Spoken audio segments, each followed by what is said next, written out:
Salut à tous, c'est Frédéric Delavier. Ce soir, je voulais vous faire une petite vidéo improvisée pour vous parler encore de mes merveilleuses découvertes. Alors, ce sont des merveilleuses découvertes que je fais en fonction des recherches aussi des chercheurs qui font des analyses avec du matos haute technologie sur les cellules et sur le fonctionnement, les cellules musculaires et sur le fonctionnement des cellules musculaires et leur production de chaleur.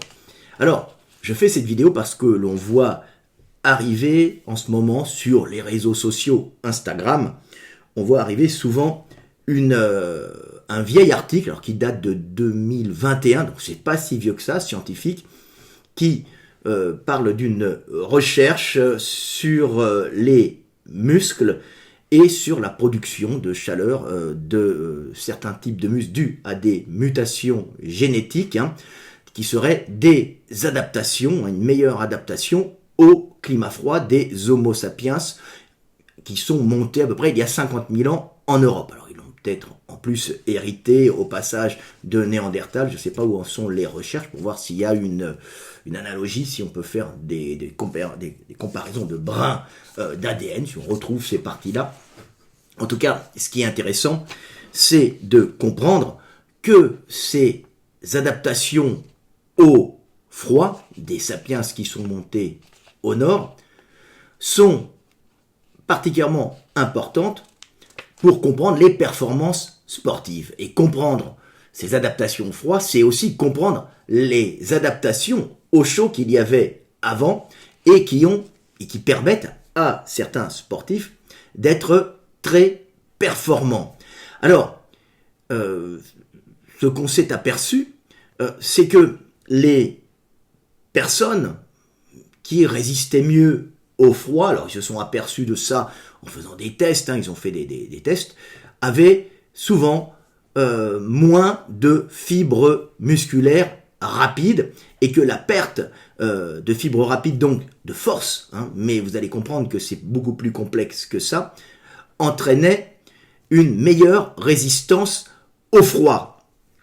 avec en fin de compte une meilleure contraction musculaire et l'utilisation des mitochondries qui sont dans les muscles pour produire de la chaleur. Ce qui veut dire, en conclusion, que si les Africains sont meilleurs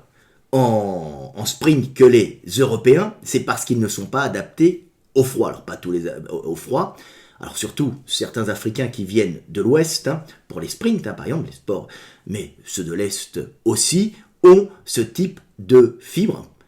musculaires rapides. Et vous allez comprendre que les fibres rapides, si elles sont valables pour le sprint, pour courir, donc pour avoir des contractions qui vous permettent d'avoir un mouvement rapide articulaire, elles sont pas sélectionnées pour la performance à la base, parce qu'on s'en fout un peu de la performance, on est grandement assez performant en étant un chasseur relax qui s'approche de sa proie, qui fonce sur sa proie d'un lot, qui fuit assez vite, c'est pas ça qui va vraiment faire la différence, mais ce sont les fibres rapides qui en vérité font la différence pour la thermorégulation en climat chaud, et vous allez comprendre comment ça fonctionne. Alors j'ai écrit un petit texte parce que cette recherche scientifique qui explique que la perte de fibres rapides au détriment de fibres rapides, mais de fibres musculaires rapides, au détriment de fibres musculaires lentes, dites lentes, alors elles ont des noms, elles sont sélectionnées par certaines mutations, a un avantage au froid, et vous allez comprendre que c'est un avantage qui est important en fonction d'autres mutations. Il faut avoir un regard global pour comprendre tout ça. Alors je vous ai fait un petit texte pour que vous compreniez, vous sportifs, pourquoi il y a des gens qui ont certaines qualités sportives et d'autres qui ont moins de qualités sportives dans certains domaines, et que certains vont exceller dans un domaine et d'autres dans un autre, et qu'à la base, il y a souvent des facteurs environnementaux, et le plus gros des facteurs qui modifient notre corps, c'est la chaleur, l'adaptation, la chaleur au froid, donc l'adaptation soit au chaud, soit au froid, qui va générer des types de physique différents et des performances sportives différentes. Alors, je vous ai fait un petit texte, parce que j'avais mis ce petit texte, il n'était pas terminé, mais c'est pour pour en parler un petit peu, pour que vous compreniez, ce petit texte s'appelle « Adaptation du système locomoteur humain au froid », en sachant que les sapiens sont montés par vagues successives, bien sûr, d'Afrique, en passant par le Moyen-Orient, pour arriver sur toute l'Eurasie et en allant d'Afrique jusqu'à l'est de l'Eurasie, et en allant aussi à l'ouest, qui était souvent recouvert par les glaces aussi, pendant les périodes glaciaires. Et les passages se faisaient souvent pendant les périodes glaciaires aussi, puisque le niveau des océans baisse. Alors, le petit texte. Adaptation du système locomoteur humain au froid. En arrivant au nord, les hommes s'adaptent au climat froid, par sélection génétique. Leur levier articulaire des membres inférieurs, par le truchement de la sélection des gènes architectes, deviennent moins performants, obligeant à avoir de gros muscles pour produire des mouvements articulaires. Alors les gènes architectes, pour les gens qui ne connaissent pas, ce sont des gènes qui inhibent ou activent la prolifération cellulaire particulièrement de notre système musculo-squelettique. Alors ça peut aussi agir au niveau des téguments, de la peau, du nez, des oreilles, donnant certaines formes d'oreilles de père en fils, de mère en fils ou de mère en fille. Donc évidemment ça joue à plusieurs niveaux, mais on va dire que sur le système locomoteur, ils ont une importance importante, puisqu'ils vont, par modification de la forme, changer justement la forme des leviers humains, à des leviers articulaires. Alors, ces leviers articulaires des membres inférieurs, par le truchement de la sélection de gènes architectes, deviennent moins performants, obligeant à avoir de gros muscles, donc aussi une sélection génétique, pour produire des mouvements articulaires, donc la sélection d'individus pouvant produire une grosse masse musculaire, donc pouvant produire des mouvements articulaires. Alors, cette perte de levier articulaire efficace, au détriment d'un levier moins efficace, mais qui demande de gros muscles, est très importante, parce que au froid, la principale pression sélective, c'est de résister au froid, et il faut produire de la chaleur. Et comme tout le monde le sait, non, vous ne le savez pas forcément, mais les gens instruits le savent, un muscle, globalement, ça produit 30% dans sa contraction musculaire, 30% est utilisé pour le mouvement, et 70% par les mitochondries qui composent le muscle, produisent de la chaleur. Mais attention, ça produit de la chaleur, quand on parle de contraction musculaire, on parle de contraction des fibres, on ne parle pas de la contraction du muscle entier. Donc c'est une étude du moteur musculaire. Donc vous comprenez. Donc, la taille des tendons produit des mouvements articulaires, la taille des tendons se raccourcit, c'est au niveau moléculaire, la taille des tendons se raccourcissent pour ne plus marcher économiquement, en récupérant l'énergie cinétique dans les tendons afin de contracter un maximum de fibres musculaires dans les déplacements et ainsi de produire un maximum de chaleur. Donc ça, c'est important à savoir, c'est que la taille des tendons se modifie aussi quand vous arrivez au nord avec de gros muscles, de mauvais leviers articulaires. Donc si les Néandertaliens avaient de gros muscles, c'était pas pour être plus fort, c'était pour produire plus de chaleur et aussi la conserver, puisqu'un gros muscle a plus de volume, a une augmentation du volume interne pour proportionnellement une diminution de la surface extérieure. Donc par le principe de l'homéostasie, il va se refroidir moins vite au contact de l'air, puisqu'il y aura un plus gros volume intérieur pour une moins grosse surface extérieure. Donc c'est ça qui sauve nos ancêtres qui sont arrivés là. Ce sont des mutations, et les tendons se raccourcissent, bien sûr, pour ne pas marcher en récupération énergétique, dans l'accumulation d'énergie dans les fibres moléculaires des tendons. C'est principalement du collagène, de l'élastine, qui accumulent l'énergie cinétique pour la restituer, rendant le travail musculaire moins important. Et c'est particulièrement fondamental au sud, quand il fait très chaud, pour éviter de faire monter en surchauffe l'individu qui risque d'avoir un coup de chaud et de mourir. Donc c'est la principale cause de pression sélective. Hein. Au sud, c'est la chaleur dans les pays chauds et même tropicaux. Donc on évite de produire beaucoup de chaleur. Donc on marche en récupération énergétique dans de longs tendons, des bons leviers hein, qui vont utiliser un minimum de fibres musculaires et un maximum de tendons, hein, le tendon récupérant l'énergie de la chute. Alors, même si le démarrage est plus dur parce qu'il faut activer cette possibilité de récupérer dans le mouvement l'énergie cinétique, à partir de la deuxième ou troisième foulée, vous êtes super efficace pour marcher longtemps. Mais évidemment, le démarrage est plus difficile. Hein, c'est pour ça qu'on voit souvent les Chinois et les Japonais qui sont très performants au sprint, au démarrage, parce qu'ils ont des gros muscles. Hein, ils peuvent activer des gros muscles pour démarrer, ils n'ont pas des tendons qui ralentissent le démarrage, puisqu'il faut les étirer au démarrage pour pouvoir récupérer ensuite l'énergie, mais dès les quelques 5, 6, 7, 8 foulées, 10 foulées, on les voit on voit les Africains qui dépassent les Asiatiques et les Européens, parce qu'ils rebondissent littéralement sur leurs tendons économiques qui ne produisent pas de chaleur. En vérité, c'est pas pour courir vite, hein, c'est pour ne pas produire de chaleur. Donc c'est très intéressant de comprendre qu'il y a une réduction de la forme de la taille des tendons. Voilà. Alors, la suite du petit texte, mais la qualité des fibres musculaires change aussi. Hein. Vous avez une modification de la qualité des fibres musculaires, n'ayant plus à activer avec énergie un appareil locomoteur très tendineux, ça c'est au nord, hein, demandant une contraction rapide pour étirer les tendons au début du mouvement, quand les tendons ne sont pas encore en phase de récupération d'énergie cinétique, les fibres rapides,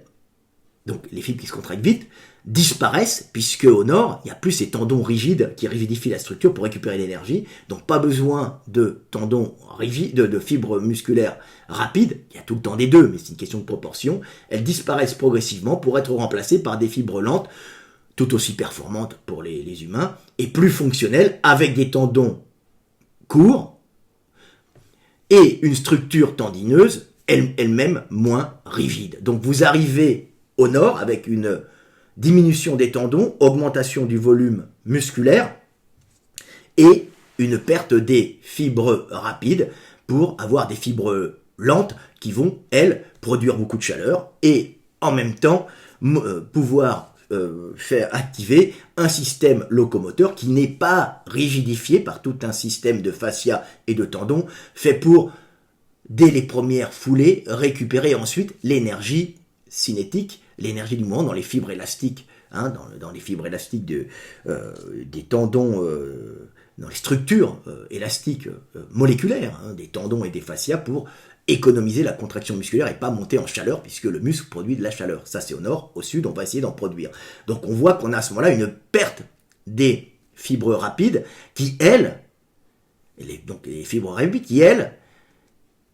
sont particulièrement efficaces pour mettre en mouvement, en tirant rapidement, un tendon rigide et pouvoir se déplacer quand on est tout rigidifié dans les premières phases de la mise en place. On passait de 0 à 1, 2, 3, 4 km/h, 5, et après un peu plus. Donc dans les premières phases, il faut une fibre rapide pouvant activer et étendre un tendon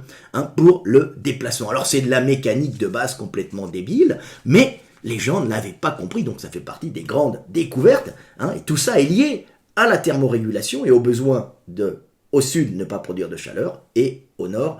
en produire. Donc vous avez une modification des systèmes squelettiques, des systèmes musculaires et des systèmes tendineux, qui ne sont pas faits pour être performants, être plus performants, être plus forts. Au nord, plus musclé, c'est pas pour être plus fort, c'est pour produire de la chaleur. Et en Afrique, il y a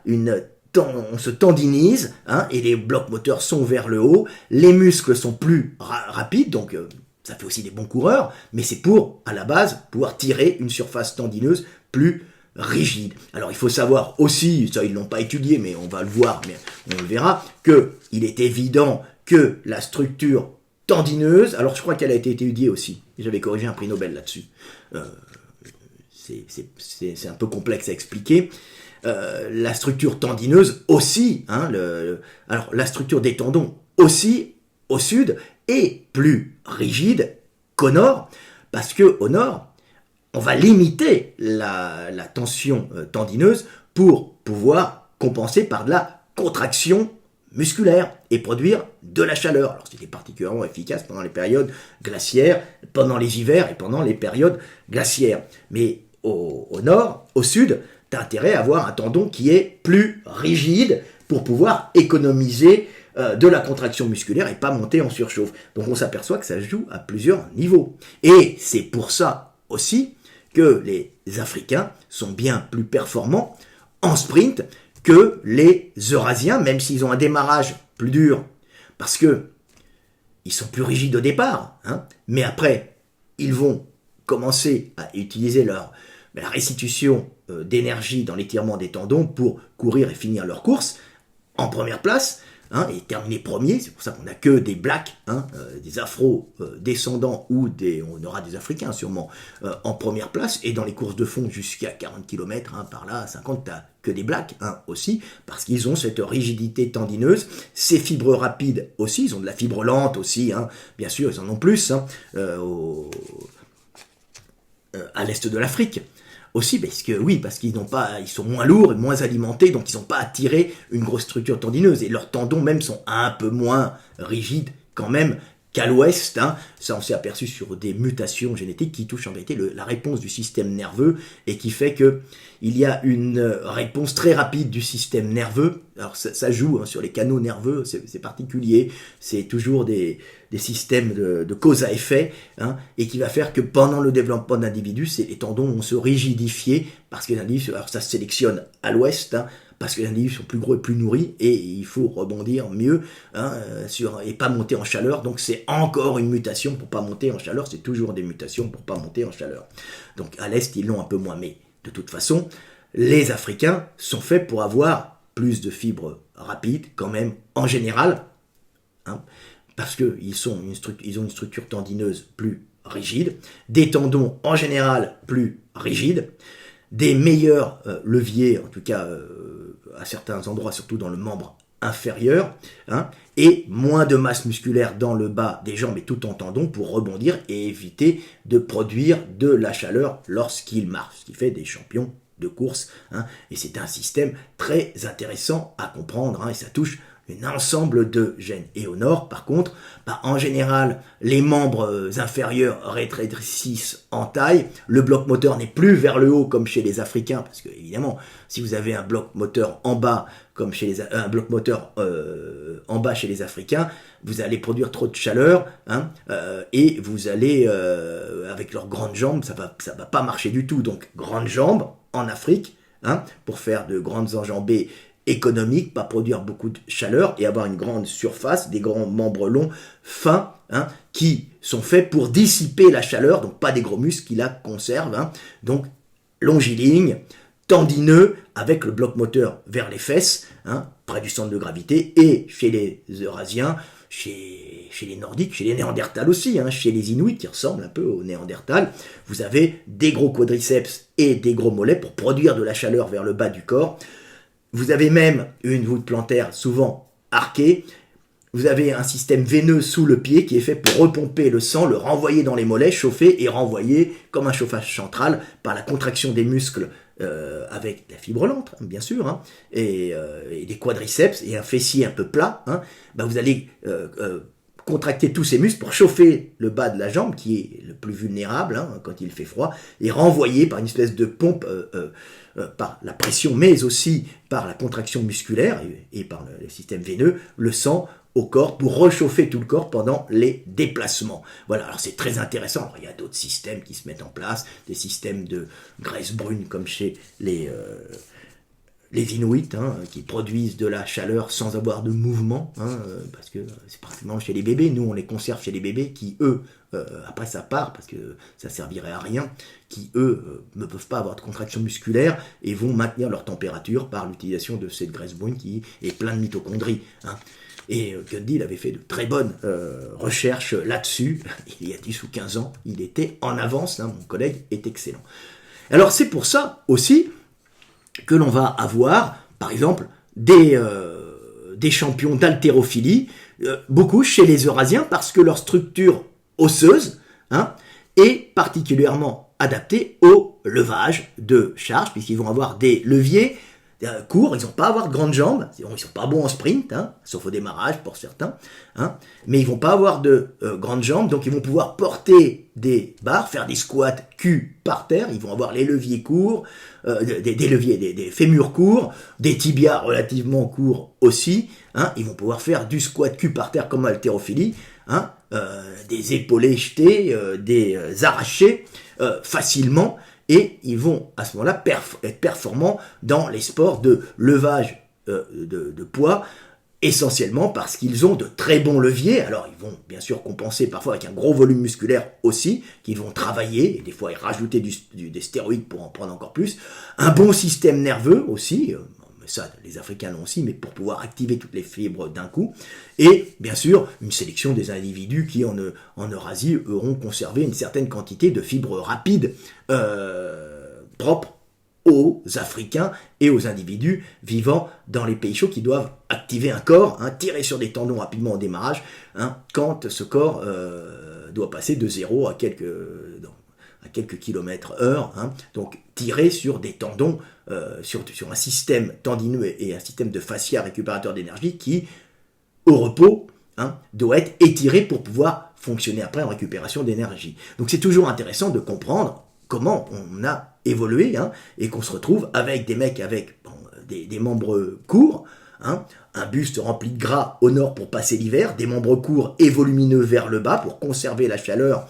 et en produire. Alors évidemment, hein, c'est pas fait pour aussi bien courir, puisque quand vous avez des gros mollets et des gros quadriceps, hein, c'est comme si vous avez des lestes de cheville pour faire un sprint, hein, ou pour faire une course de fond. C'est pas idéal, vaut mieux avoir des jambes comme les Africains. Vous regardez Usain Bolt, il n'y a pas des mollets si gros, des grandes jambes, un fessier surdéveloppé, des quadriceps qui sont gros mais en haut, en forme de carotte, hein, tout vers le centre de gravité, des grandes enjambées, et tout le bas c'est du tendon, pas du tendon pour courir vite à la base, du tendon pour pas monter en chaleur, et plein de fibres rapides pour pouvoir faire bouger ce corps très tendineux, fait pour récupérer l'énergie cinétique et ne pas monter en chaleur. Alors l'avantage du tendon aussi, c'est que ça chauffe, hein, comme si vous tirez un élastique, mais c'est à l'extérieur, et quand ça chauffe à l'extérieur, bah, ça s'évacue par homéostasie, la chaleur vers l'extérieur, et ça ne vous fait pas monter en chaleur. Donc c'est très intéressant de comprendre qu'en fonction de l'évolution de l'homme et de sa confrontation à des climats chauds ou froids, bah, il y a eu des modifications fondamentales du corps, dans sa structure, hein, dans ses proportions, et dans la qualité de ses fibres musculaires, de ses tendons, et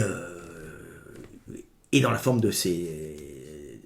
os, hein, et de ses structures, pour pouvoir s'adapter à des climats chauds ou froids. Voilà, petite vidéo du soir espoir. Hein. C'est toujours intéressant de comprendre comment fonctionne l'être humain et de comprendre pourquoi certaines personnes vont être performantes et d'autres ne vont pas l'être. Alors, ce qui est marrant, c'est qu'au nord, comme on a du gras aussi, hein, pour passer l'hiver, hein, c'était des réserves qu'on avait en viscéral, hein, pour les hommes, hein, comme vous regardez les poneys Shetland, ils ont des gros bides, et quand vous les ouvrez, j'en ai ouvert, hein, avec des vétérinaires bien sûr, c'est rempli de gras, alors qu'un pur sang arabe, il n'y a rien dedans, c'est pour passer l'hiver quand il y a des pénuries, quand ça manque un peu d'herbe grasse, et nous aussi, pareil, on a eu une peau qui s'est épaissie, avec un panicule adipeux pour passer l'hiver, et du gras dans le ventre, un bassin plus large comme Néandertal pour pouvoir avoir un gros système digestif rempli d'intestin, hein, bien sûr, mais aussi de gras viscéral, principalement pour les hommes. Hein, les femmes en avaient plus sur les fesses parce qu'elles doivent avoir un bébé à un moment, donc en général elles ont la taille fine même quand elles sont au nord, hein, elles ont du gras sur les fesses, sur les hanches. Les hommes vont le fixer dans le ventre puisque c'est eux qui allaient à la chasse. Bon, les wokistes vous disent que les femmes chassaient, mais n'écoutez pas les wokistes, ils sont complètement débiles, hein, ils sont déconnectés de la réalité biologique du monde, hein, et il faut les éliminer parce qu'ils nuisent aux gens en leur balançant de la merde dans la cervelle. Voilà. Donc c'est très intéressant de comprendre un peu, et bien sûr, par ce gras que nous avons, ce panicule adipeux, ce gras interne, on a quand même quelques coureurs de fond extrêmement forts chez les Eurasiens, et particulièrement dans les super trails. Pourquoi ? Parce que même si on rebondit moins, on est moins économique dans la marche, hein, et on monte plus en chaleur que les Africains subsahariens qui nous écrasent jusqu'à 40 km, à un certain moment, l'Africain tombe en panne d'énergie, hein, il a bouffé toute son énergie, Et là-dessus, l'Européen qui allait moins vite peut continuer à courir encore 50 km quand l'Africain est en panne sèche à 40 ou 50 km. Et les super trailers, les marcheurs qui sont capables de marcher des kilomètres, c'est des Eurasiens parce qu'ils ont des réserves de gras pour passer l'hiver, et un panicule a dit peu, donc ils ont tout un ensemble de réserves graisseuses qui leur permet de tenir. Alors évidemment, ils ne vont pas se mettre des kilos de gras, mais le peu qu'ils ont en plus leur permet d'être des super bons trailers, des super trailers qui écrasent nos amis subsahariens ou afro-descendants qui, eux, nous la mettent bien profond sur les sprints et sur les courses de fond jusqu'à 40 km parce qu'ils sont adaptés au chaud. Donc, si on a des champions, si on a des types qui courent vite, très vite, c'est tout simplement parce qu'ils ne devaient pas monter en chaleur pour pas monter en surchauffe et pour pas crever. Et si on a des types qui sont bons en haltérophilie au nord, avec des leviers courts, et si on a des super trailers, c'est parce qu'il fallait s'adapter à des climats très froid, nous sommes peu de choses, les hommes ne se sont pas adaptés au monde pour être des sportifs de haut niveau, ils se sont adaptés au monde pour survivre dans leur milieu où la première pression sélective, c'était bien sûr le chaud ou le froid. C'était Fred Delavier, je vous aime et paix sur terre mes frères et sœurs.